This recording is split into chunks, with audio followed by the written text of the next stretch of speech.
بسم اللہ الرحمن الرحیم رب اشرح لی صدری ویسر لی امری واحلل عقدۃ من لسانی یفقہوا قولی صدق اللہ العظیم۔ عزیز پاکستانی، السلام علیکم۔ آ گیا وہ شاہکار جس کا تھا انتظار۔ یہ ناظرین، قاضی فائز عیسیٰ جو ہمیشہ سابقہ چیف جسٹسز کی سو موٹو نوٹس کے حق کے خلاف تھے، آخرکار انہوں نے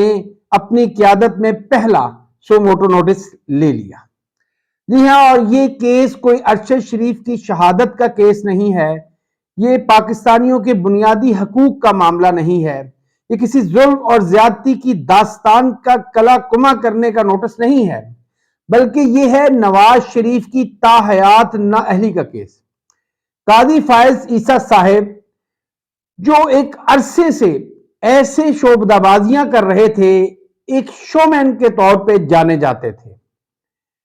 عام جو لوگ ہوتے ہیں ان کے پاس 5 حصے ہوتی ہیں، مگر جو حساس لوگ ہوتے ہیں وہ ایک چھٹی حص کے بھی حامل ہوتے ہیں، جسے چھٹی حص کہتے ہیں، اور وہ آپ کو ایسے لوگوں سے جن کی شخصیات میں دوہرا پن اور منافقت کے عنصر غالب ہوں، ان کے بارے میں بروقت اطلاع کر دیتی ہے۔ قاضی فائز عیسیٰ ایک ایسی شخصیت سے جن سے ہمیشہ مجھے نیگیٹو وائبز آئی، مجھے ہمیشہ یہ فیل ہوا کہ یہ شخص انتہا درجے کا منافق اور دوغلا ہے۔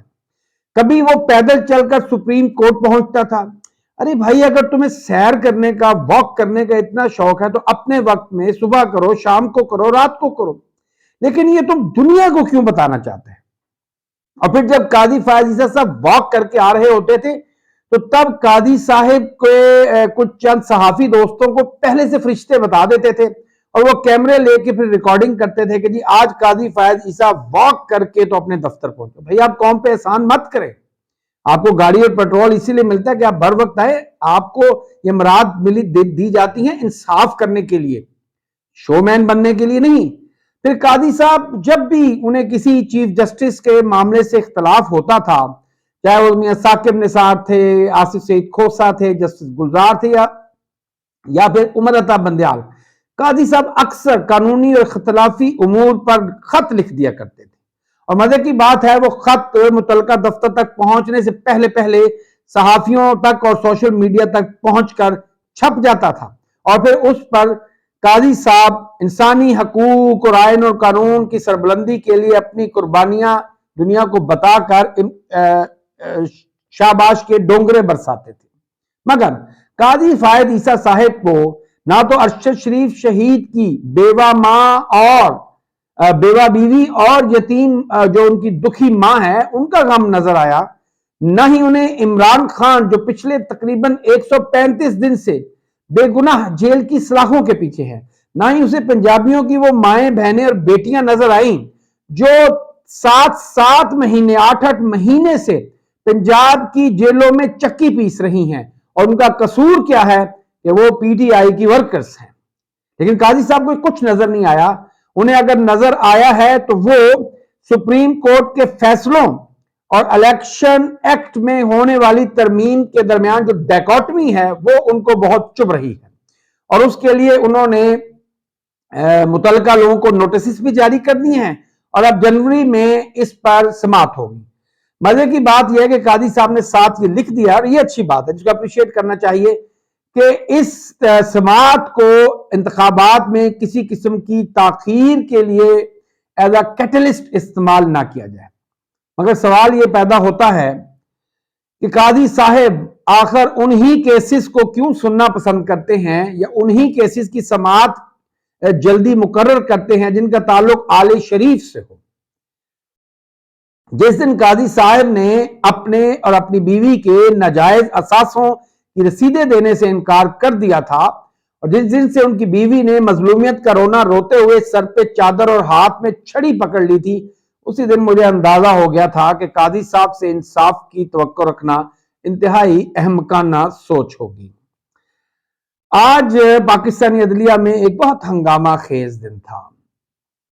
آج حیران کن طور پہ، یہ بڑی حیرانگی کی بات ہے، خوشی کی ہے مگر حیرانگی کی بات ہے، کہ سداد دہشت گردی کی عدالت جسٹس ابو الحسنات ذوالقرنین کی عدالت سے عمران خان جو کہ 9 دہشت گردی کے کیسوں میں ایف آئی آر جن کے خلاف درج ہیں، ان میں سے 3 کیسز میں آج ان کی ضمانت کنفرم ہو گئی، اور جو 9 کے 9 کیسز میں ان کی ضمانت کنفرم ہو گئی، اس کا مطلب ہے کہ اب جب تک ان کیسز میں ان پر ٹرائل نہیں ہوتا، اگر کوئی اور مسئلہ نہیں ہوتا، تو وہ ان کے خلاف کسی بھی قسم کی گرفتاری ممکن یا عمل میں نہیں لائی جا سکتی۔ یہ ریلیف حیران کن ہے، مجھے اس پر اتنا اعتماد یا یقین نہیں ہے کہ یہ نیک نیتی سے کیا گیا ہے۔ اس کے بارے میں 2 رائے ہیں، ایک یہ ہے کہ شاید عمران خان کو کوئی ریلیف دیا جا رہا ہے کیونکہ عوام کا دباؤ بہت زیادہ ہو گیا ہے، لیکن دوسری طرف ہے کہ شاید کچھ ایسا نیا کھیل کھیلنے کی کوشش کی جا رہی ہے جس کھیل کے آغاز کرنے سے پہلے اس ریلیف کا ڈرامہ کیا گیا ہے۔ بہرحال آنے والے دنوں میں ہمیں یہ اندازہ ہو جائے گا کہ یہ خیر کی بات تھی یا اس خیر میں کوئی شر چھپا ہوا تھا۔ بہرحال یہ شر کی بات مجھے اس لیے زیادہ دل کے قریب لگتی ہے کہ پی ٹی آئی کی ایک ہمدرد، جی ہاں، وہ پی ٹی آئی کی کارکن نہیں ہے، وہ ہمدرد تھی، جن کا نام تھا خدیجہ شاہ۔ وہ پی ٹی آئی کی دیگر کارکن خواتین کے ساتھ ایک گاڑی میں 9 مئی کو موجود تھی۔ ان کا جرم تھا کہ وہ 9 مئی میں اس احتجاج کے دوران اس گاڑی میں بیٹھی ہوئی۔ یہ وہی گاڑی تھی جس میں اندلیب عباس بھی تھی، جنہوں نے جب اغوا برائے بیان کے بعد ایک بیان دیا اور خود کو آئی پی پی کے حوالے کر دیا، تو تب سے اس اندلیب عباس کو آج تک کسی نے مڑ کر نہیں پوچھا کہ بی بی تم نے دہشت گردی کب چھوڑی۔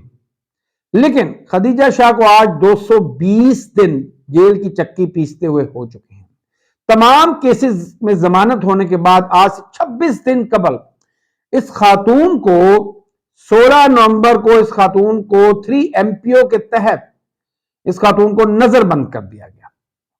اس پر جسٹس باقر نجفی کی عدالت نے اس کا نوٹس لیا اور بالآخر 26 دن کے بعد اس خاتون کی جب سنوائی ہوئی تو ساتھ ہی ڈپٹی کمشنر صاحبہ نے 3 MPO کو واپس لے لیا۔ حیران کن بات ہے کہ یہ عدالت میں یہ جو فیصلہ پہنچانے سے پہلے کوئٹہ پولیس کو یہ چیز پتہ چل چکی تھی کہ آج یہ ہونے جا رہا ہے، جس کی وجہ سے 8 تاریخ کو کوئٹہ پولیس نے ایک اور کیس میں ان کے خلاف FIR درج کر لی۔ 9 تاریخ کو پنجاب حکومت کی طرف سے ان کو راہداری کی اجازت دے دی گئی،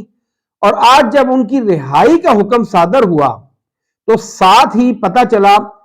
کہ انسداد دہشت گردی کی عدالت سے ان کا 2 دن کا راہداری ریمانڈ کوئٹہ کی پولیس کے حوالے کر دیا گیا۔ یہ ایک انتہائی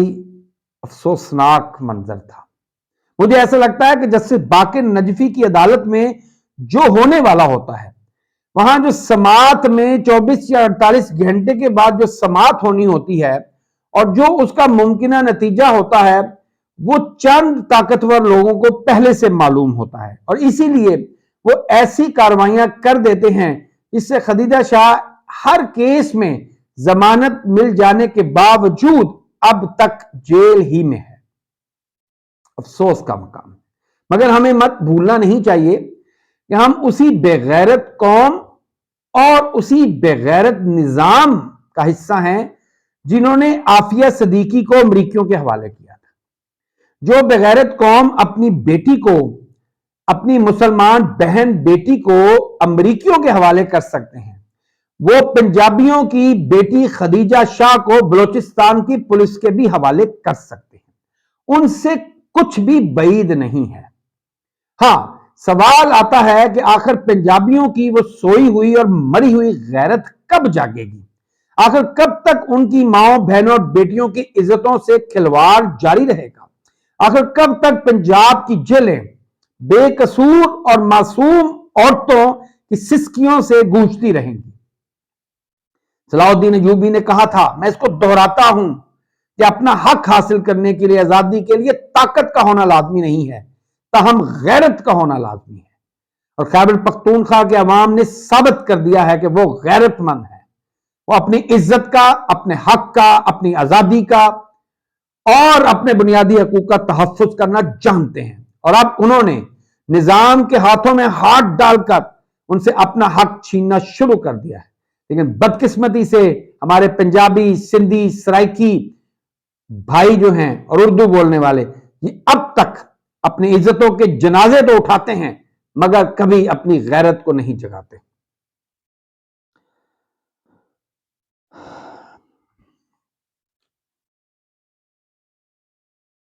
آج چیف الیکشن کمشنر کی جو حرام توبیاں تھیں ان کے بارے میں الیکشن ابھی پی ٹی آئی کو کم سے کم کوئی شک نہیں رہا، اور اسی وجہ سے پی ٹی آئی نے پشاور ہائی کورٹ میں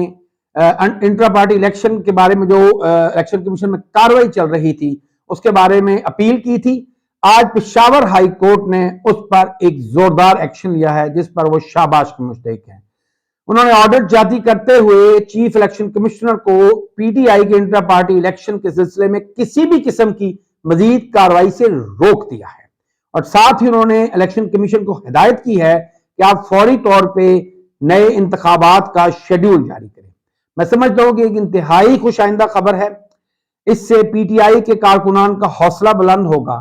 اور پی ٹی آئی کے خلاف جس قسم کی چیرہ دستیوں کا سلسلہ شروع کیا گیا ہے میں امید کرتا ہوں کہ ان میں ایک بریک لگے گی۔ ویسے تو عمران خان کو جن گھٹیا کمینے اور بزدل دشمنوں سے واسطہ پڑا ہے